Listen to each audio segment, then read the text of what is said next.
May natira nga kaming beef na nagsamgyupsal kami ng misis ko sa bahay. Wala akong ibang naisip na lutuin kundi yung garlic pepper beef ng Jollibee. So tara, let's G. Sa mahinang apoy pare, magtunaw ko nga lang pala ng butter dyan. Mga 2 kutsara okay na yan.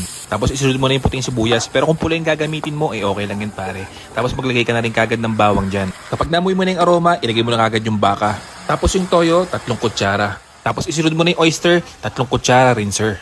Haluin mo pala yan pare hanggang sa magbago yung kulay niya. Tapos itos-tos mo para sumikat ka. Naglagay rin pala ako ng half cup dyan ng tubig pare. Tapos pakuluan mo ng 15 minutes yan. Sa separate pan pare, magtostoran tayo ng bawang. Kailangan pare, sobrang hina lang ng apoy mo dyan. Kapag ganyan na itsura pare, okay na yan. Huwag mo masyadong sustahin kasi masusunog yan.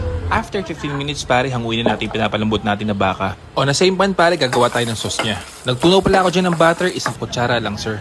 Tapos kalahating beef cubes tol. Hindi ko na na-video pare pero naglagay ako ng harina dyan, 1 kutsara. Tapos 1 cup ng tubig pare. Kapag nahalo mo na, ilagay mo na 1 dilatang kabute. Tapos 1 kutsarang toyo pare. Haluin mo na lang gusto tapos lagyan mo ng pepper.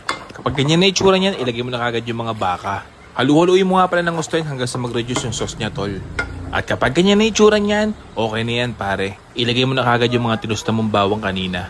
Tignan mo naman, sobrang sarap niyan pare. Imposibleng hindi ka mapa-extra rice dito tol. O siya, kung gusto mo naman itong video, i-follow mo ko. Sampalok, represent.